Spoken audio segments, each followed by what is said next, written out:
So most spiritual and self-development content kind of assumes a default version of a person, someone with a lot of energy, someone who has time to do a 45-minute morning routine, meditate, journal for an hour, then work for 8 hours, and then still have something left in the tank for evening practices. Well, I'm just not that person, and chances are that neither are you. I am a low energy person. I need 9 hours of sleep. I get overwhelmed easily. I feel emotions intensely. So for the longest time, when I tried to do the traditional wellness stack, it just didn't stick. And it took me years to realize that the problem was the practices were not built for someone like me. So today, I'm doing something 20-year-old me wished she had come across sooner. I'm sharing my wellness stack that's specifically designed for a low energy and easily overwhelmed person who still wants to prioritize her nervous system health. Some of the practices are spiritual, some are psychological. All of them are small and mundane and easy to apply to your day-to-day life. So let's get started. Practice number 1, gratitude. I have technically 2.5 daily practices, 2 consistent ones and a third one I sometimes swap in. The first is gratitude. And I know it's the most basic in the world, but I do it because it genuinely works. I do mine at night before bed, so I actually have had a day to draw from. The original version of this practice is 3 things you're grateful for. I do 5. I might bump it up to 7. Honestly, 3 things feels a little bit short and 10 feels like a chore, especially on hard days, which kind of defeats the whole point of the practice. My recommendation is stick to the number of things you're grateful for that works for you. What I want to highlight about this practice is this. The things you are grateful for don't have to be big. You absolutely do not need a new car, a big business deal, an extravagant trip to make this practice work. Of course, those things are not prohibited, but they are not a prerequisite either. Most of mine are deeply mundane. I'm grateful for the meal I had with my partner. I'm grateful that my parents and my friends are healthy and doing okay. I'm grateful that I had a creative idea today. That's it. That's the practice. And you also do not need to vary it.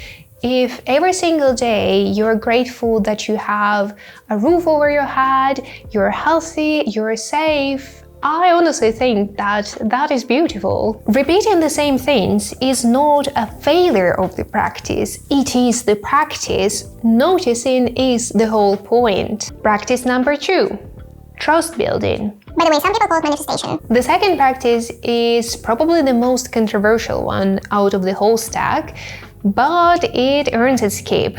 2 things I want to say. 1, I do believe that as a species, we are spiritual creatures. And yes, a lot of mainstream spirituality has been co-opted by hustle culture and aesthetic content and the wellness industrial complex, but I genuinely believe there is something bigger underneath all of that.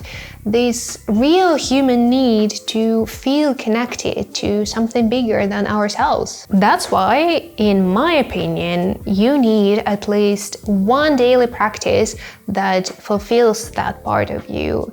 And for me, manifestation handles that job well. 2, the way I use it is probably different from how you have seen it elsewhere. So what I actually do is either repeat some affirmations or do a visualization, but the goal is not to get something. The goal is to feel a certain way. Specifically, I'm trying to cultivate this feeling of trust. Trust that things are okay, that they will be okay, that I'm held, that I belong to something. Some people call this God, some people call this universe, some people call this the creator, divine mother, divine father, whatever. Pick what works for you. I am not here to police people's relationships with the divine. So sometimes I will affirm things like, My business is growing, my health is amazing, my desires are always beneficial to me. And sometimes I will close my eyes and I will just imagine the life I want. Spending a lot of time with my loved ones, doing what I believe in for work, having a lot of time to explore my creativity, etc., etc., etc. And I will focus specifically on how I feel inside it. That feeling is the whole point. Energetic, connected, creative, free. And I do this even in seasons when I have nothing specific to manifest, because again, the whole point is to build trust. As someone whose default state is overwhelmed and anxious, getting access to a feeling of optimism on demand is one of the most valuable things in my entire practice. So if you tried manifestation and it did not stick because it felt too transactional, this might be the reframe that you need. Practice number 2.5. Gratitude for yourself. This is the half practice I mentioned earlier, the one I sometimes swap in for manifestation. I usually do it on days when I'm feeling self-critical or small or like I have not done enough. And I'll be honest, this one feels a tad bit silly to talk about because it sounds quite egotistical when you describe it out loud, but it genuinely is not. So what I do is I list out the things I appreciate about myself. My qualities, my strengths, things I have done that I'm proud of, my own attitude towards life. Sometimes it is mental qualities, I'm thoughtful, I'm observant, and sometimes it is physical qualities like I'm grateful that I'm tall and I can reach for the top shelf. And sometimes it is choices. I'm grateful for sticking to my own path instead of following everybody else's. And again, it is not coming from a place of I'm so great and everybody else is beneath me. It's rather from a place of amazement. Oh my god, I get to live this life, I get to exist in this body as this kind of person. I find that this amazement is just a different flavor of gratitude. Instead of being grateful for what's around me, I'm being grateful for what's inside me. As someone who used to push her own positive qualities into the shadow, this practice has been important for actually owning the parts of me I'm good at. So if you tend to deflect compliments or downplay yourself, this is worth trying. Practice number 4. Brain dump. Okay, so these were my daily practices. The next set are what I call my ad hoc practices. And as the name suggests, I do not do them every day. I only reach for them when something very specific is going on. For example, when I have a lot on my mind, like genuinely a lot, I cannot focus, my head is full of admin and different lists and unresolved tasks, I do a brain dump. I just sit down with a piece of paper and I write out everything that's on my mind. Tasks, worries, half-baked ideas, the thing I forgot to reply to, the email I'm dreading, the appointment I need to book.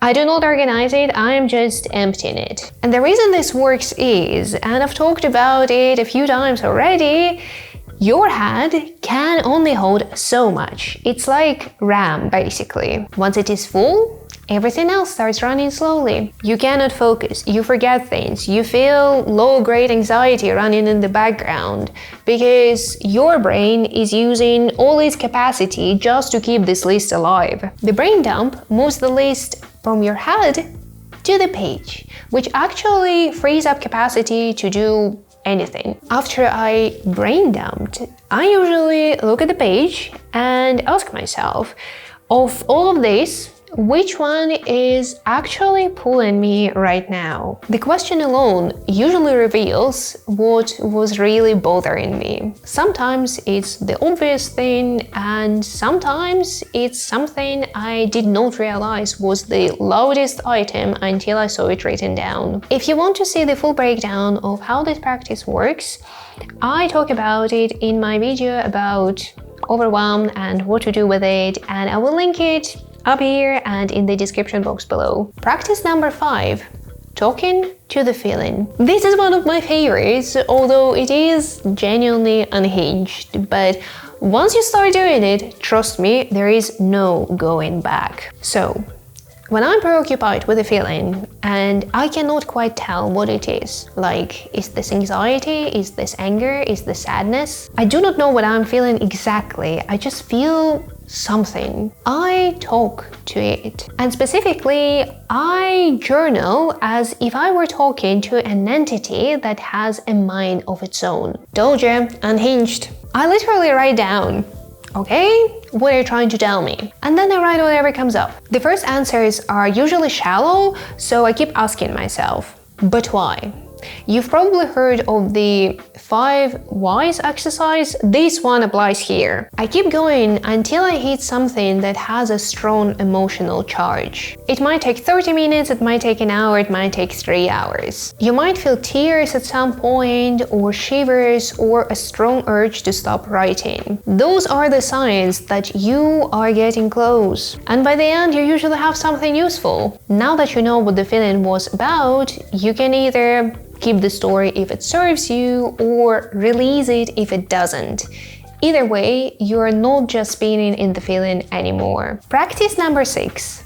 Alter ego. This one is for the moments when I'm spiraling. Specifically, when I'm ruminating on something I did or said, or when I'm comparing myself to other people and I'm coming up short. What I do is I imagine a wiser, kinder, more grounded version of myself, and I have a conversation with her. I let my inner critic say its piece, and then I let her respond. So my inner critic will say something like, You should be further ahead by now. Look at this other person who has accomplished X. And the wiser version will say, You chose to pursue multiple goals at once, which naturally takes longer. You chose slower growth because you did not want to sacrifice your nervous system. And I know it sounds silly when I describe it like this, but there is something to hearing the kinder argument out loud or on paper. The same words from yourself, just from a different position, can easily diffuse a spiral that would otherwise eat your whole afternoon. Practice number 7.